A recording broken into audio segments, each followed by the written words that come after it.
Hello everyone! వచ్చేసానండి మళ్ళీ ఇంకొక వీడియోతో. ఈరోజు ఏం తెచ్చినానో తెలుసా? అల్లం మురబ్బ. హెల్త్‌కి ఎంతో మంచిది.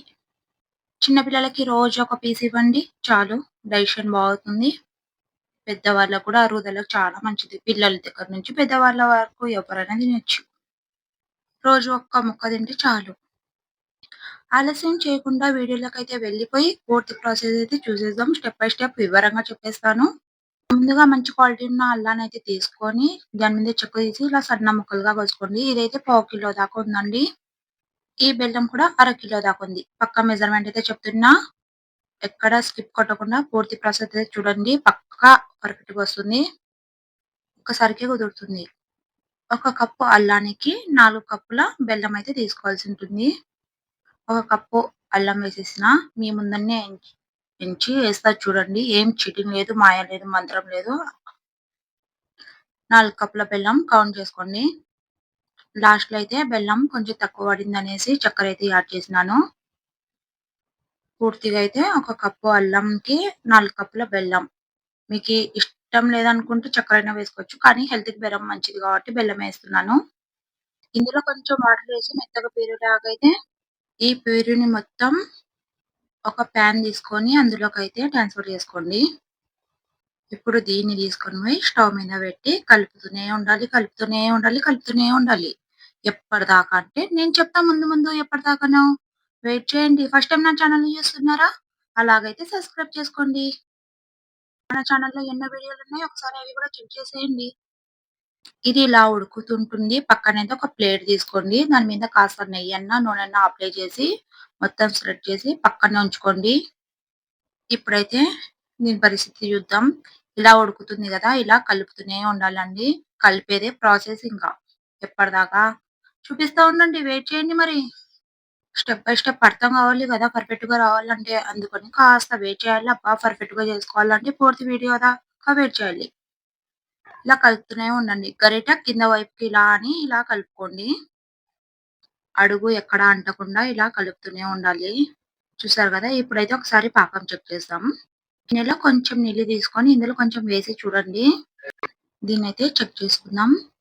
ఆల్మోస్ట్ ఇది పాకమైనదు. మీకు ఎగ్జాంపుల్ చూపియడానికైతే ఇలా తీస్తున్నా. ఇలా అయితే రాకూడదు. ఇలా విడిపోకూడదు. గుర్తుంచుకోండి. ఇప్పుడైతే ఇంకా కాసేపు ఉడికిన తర్వాత మళ్ళీ ఇంకొకసారి అయితే చూపిస్తున్నా. ఇప్పుడైతే చూసేయండి. ఇలా నురుగొస్తున్నప్పుడు ఒకసారి చూడండి. మళ్ళీ గిన్నెలో నీళ్లు తీసుకొని ఇంకా కొంచెం వేసి చూడండి. ఇప్పుడైతే వస్తుంది చూడండి. ఇలా చేతికి అంటుకోకుండా రావాలి పాకం అనేది. మనం ఎలా ముద్ద చేస్తే అలాగే రావాలి. ఇప్పుడు దింపకూడదండి. అస్సలైన ప్రాసెస్ ఇక్కడుంది. చాలా మంది చెప్పినారు ఇలా పాకం వస్తేనే దించేయండని. కానీ రాదు. నాకు కూడా 2, 3 సార్లు ఫెయిల్ అయింది స్టార్టింగ్‌లో. కానీ ఇప్పుడు పర్ఫెక్ట్‌గా వస్తుంది. చాలా ఈజీగా త్వరగా అయిపోతుంది. చూడడానికి లెంథీ ప్రాసెస్ అనిపిస్తుంది గానీ చాలా ఈజీగా చేసేసుకోవచ్చు. ఇలా కదుపుతుంటే అంటే ఇలా నురగ వస్తుంది. చూసారా? నారాలుగా ఎలా పడుతుంది. మైసూర్ పాక్ పాకం పడుతుంది గదా! అలా ఉంటుంది. ఇలా పాన్‌కి అంటుకోదు. ఇలా వస్తుందండి. చూడండి చూస్తేనే అర్థమవుతుంది. అప్పుడే పర్ఫెక్ట్‌గా వస్తుంది. పాకం వచ్చిందని దింపుకోవద్దు. ఇలా ఇంగ మాడుతది అనే ముందు దింపుకోవాలి తొందరగా. అందుకని తొందరగా దింపేసిన. తీసుకోండి పాకం వచ్చిన వెంటనే గాదు. మాడుతది ఇంగ కాసేపుకి అనంగా దించుకోవాలి. తొందరగా వేసుకొని తొందరగా స్ప్రెడ్ చేసేసుకోవాలి ప్లేట్‌లో. లేకుంటే గట్టి పడిపోతుంది. మీరు ముందే దించారన్నా గట్టి పడదు. కరెక్ట్ ఈ స్టేజ్‌లోనే దించాలి. అప్పుడే నురగ వైట్‌గా కనిపిస్తుంది. ఎప్పుడు దించుకోవాలి అదే దాని లెక్క. అదే గుర్తుగా పెట్టుకోండి మరి. నేనైతే అదే పెట్టుకున్నా. మొత్తం స్ప్రెడ్ చేసేసినా గదా! కాసేపు ఒక 2 నిమిషాలు అయిన తర్వాత ఇలా అవుతుంది. ఇప్పుడైతే కాట్లు పెట్టి వదిలేయండి. మీకు ఏ షేప్ కావాలో ఆ షేప్‌లో అయితే ఇప్పుడే కాట్లు పెట్టేసుకోండి. ఇలా నేనైతే చిన్న చిన్న ముక్కలుగా కోసేసినాను. స్టోర్ చేసుకోవడానికి గూడా బాగుంటుంది. ఎన్ని రోజులైనా ఉంటుంది. ఇది పాడు గాదు. ఇది కాస్త ఆరి గట్టి పడిన తర్వాత ఒక ప్లేట్ ఉంచి దాన్ని తిప్పి ఇలా కొట్టరి కిందకొచ్చేసింది. వేడిగా ఉందండి. నాకు వేరే పనుంది అర్జెంట్‌గా అనేసి వేడి ఉన్నప్పుడే తీసేసిన. చల్లారేదాకా వెయిట్ చేయొచ్చు. చెయ్యి కాలదు. నాకైతే చెయ్యి కాలింది. చూడండి తుంచుతున్నప్పుడు కూడా చెయ్యి కాలుతుంది. వేడి ఉన్నప్పుడు తీసినా నేను. అయినా వచ్చింది. ఇప్పుడైతే ముక్కలైతే తుంచుకోండి.